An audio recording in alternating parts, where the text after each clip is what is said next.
looking.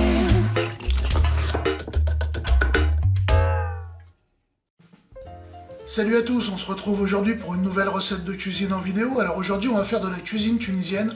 On va faire un petit sandwich qui est emblématique de la Tunisie, puisqu'on va faire, bien entendu, le fricassé tunisien. Alors rien de compliqué, il suffit de suivre les étapes. Je vous montre ça tout de suite. Allez, c'est parti, bienvenue dans ma cuisine.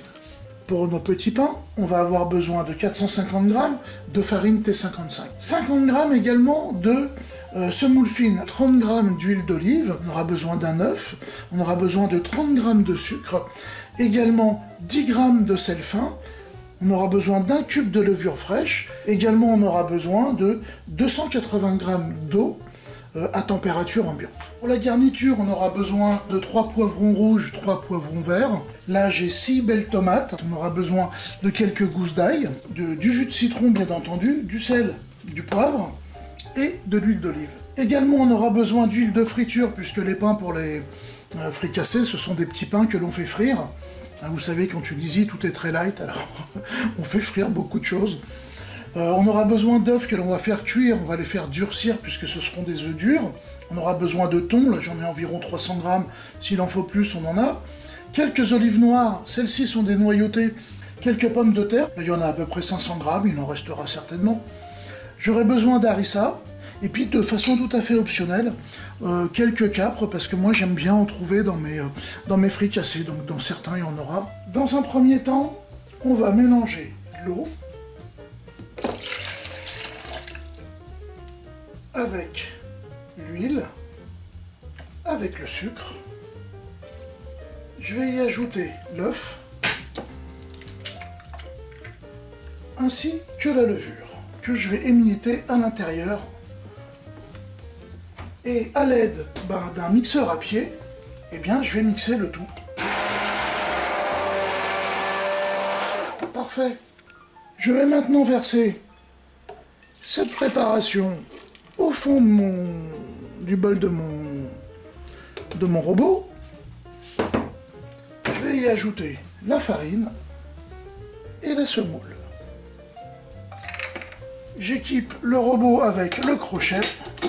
Je n'ai pas mis le sel pour le moment, c'est volontaire, on va partir en vitesse 1. Le temps que les ingrédients se mélangent. La pâte est en train de bouler, je rajoute le sel. Et je vais augmenter en vitesse 2 et on va partir pour environ 15 minutes. Allez, on va la rassembler un petit peu.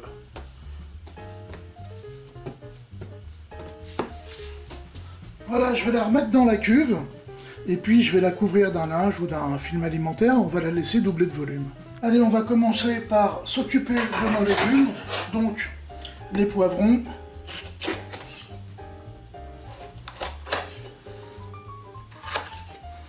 Alors on va enlever toutes les parties blanches et puis on va couper les tomates. J'allais dire de la même façon, non bien sûr pas de la même façon. On va les couper dans ce sens-là. Alors les tomates, on va les mettre sur un plat à four. Et puis les poivrons, on va les mettre tout simplement sur une grille de four et on va les envoyer en même temps que les tomates. On va dire pour une quinzaine de minutes en les surveillant. Allez, on est parti pour une quinzaine de minutes au four. On va s'occuper maintenant des œufs et des pommes de terre. Donc on les épluche. Alors d'une façon générale, préférez une pomme de terre à chair ferme. On va maintenant les découper en cubes, alors pas trop petits et pas trop gros. Voilà, j'ai mis les œufs dans de l'eau. Je vais leur ajouter une pincée de sel et puis je vais saler mes pommes de terre également. Allez, j'ai allumé le feu sous les pommes de terre. Les œufs également, donc 10 minutes pour des œufs durs. Et puis là, on va rester, on va dire, une douzaine de minutes. Voilà, les œufs sont cuits, je les ai coupés en quartiers, les pommes de terre aussi. Je vais juste les saler un petit peu. Hop, et leur donner un petit tour de poivre. Et puis je vais les réserver au réfrigérateur. La pâte a bien doublé de volume, comme vous le voyez, on va la dégazer, puis maintenant, on va pouvoir l'étaler. Avec l'aide du rouleau, je vais l'étaler sur mon plan de travail, sans trop appuyer dessus. Et à l'aide d'un emporte-pièce, je vais détailler des morceaux dedans. Alors, J'ai pu détailler une quinzaine de petits pains. Donc c'est déjà pas mal, je pense que je peux encore en faire 2 ou 3 avec ce qui reste. Donc on va les mettre sur un plan de travail fariné, et puis on va leur donner une forme un petit peu plus allongée, et on va les laisser pousser encore. Alors l'idée ici, ça va être de les allonger un petit peu, vous voyez, hop, on le secoue un peu, on l'écrase pas, juste on le secoue un petit peu, et on l'allonge. Je vais les laisser pousser encore une trentaine de minutes, je vais les couvrir avec un film alimentaire. Les poivrons sortent du four, ils y sont restés une vingtaine de minutes, alors je vais les prendre et je vais les mettre dans un sac en plastique alimentaire, immédiatement à la sortie. Et en fait, on va les enfermer dedans, et cette opération va terminer de décoller la peau de nos poivrons. Voilà, il est fermé, je vais le laisser dans un coin refroidir. Et puis, d'ici 10 minutes, on pourra éplucher les poivrons. Pour les tomates, pas besoin de sac en plastique, on va juste attendre qu'elles refroidissent un petit peu, enlever la peau à la main, qui s'en ira très facilement, et ensuite on les hachera en petits morceaux. Voilà, j'ai retiré la peau, ainsi que les petits pédoncules des morceaux de tomates, donc je n'ai laissé que la chair avec leur jus. Maintenant, on va s'occuper des poivrons. Voilà, regardez ça, c'est tout simple. Hop, on jette la peau, et on a notre légume tout prêt. Il ne reste plus qu'à hacher nos poivrons en tout petits morceaux. Voilà.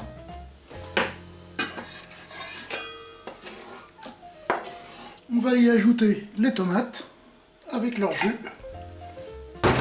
Alors là, je vais mettre des petits coups de couteau de façon grossière, de façon à hacher les tomates qui restent. Poivre, du sel. Alors ça peut vous paraître beaucoup, mais c'est pas le cas.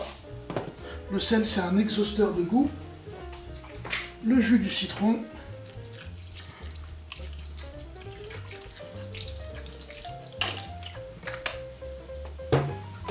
De l'huile d'olive.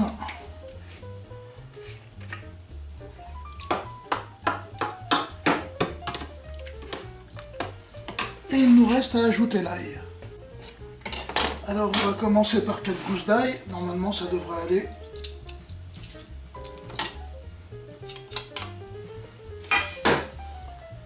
Allez, on va remuer. Donc là il va vraiment relever cette salade.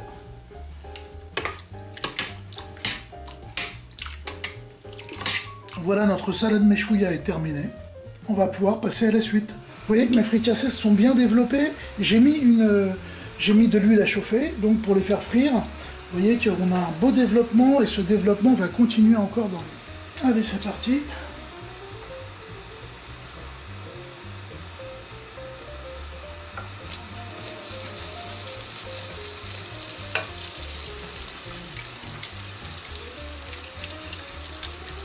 Vous voyez comme ils gonflent à la cuisson? Je les arrose un petit peu, et ils prennent tout de suite beaucoup de volume. Voilà, les fricassés sont faits, donc vous voyez quand même la différence entre celui que j'ai raté qui est resté accroché, puis les autres qui sont vachement beaux. Alors j'ai déjà mis la première fournée dans un sac en plastique, donc je fais de même immédiatement avec les petits pains chauds, et je les mets dans un sac en plastique. Et je vais les laisser refroidir dans ce sac, de façon à ce que l'humidité ne s'échappe pas de mes petits pains. Ainsi, lorsque je vais les utiliser, ils ne seront pas durs, ils vont rester très tendres et très souples. Voilà, il ne nous reste plus qu'à garnir nos fricassés. Alors, vous voyez que le pain, je l'ai mis dans du plastique, et vous voyez qu'il est vraiment très tendre. Alors on va commencer déjà par faire une petite sauce harissa, toute bête. Donc une cuillère d'harissa, on va y mettre un peu d'eau. Voilà. On la dilue un petit peu. On va l'ouvrir sur les 2/3, on va dire. Vous voyez, voilà ce que ça donne. Très souple, très tendre. Donc, un peu d'harissa.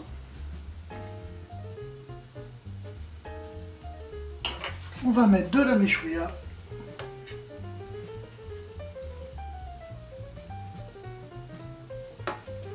Quelques pommes de terre. En général, j'en mets 3-4. Voilà. Un morceau de thon que je vais émietter à l'intérieur. impeccable. 2 olives, une de chaque côté, et puis un morceau d'œuf.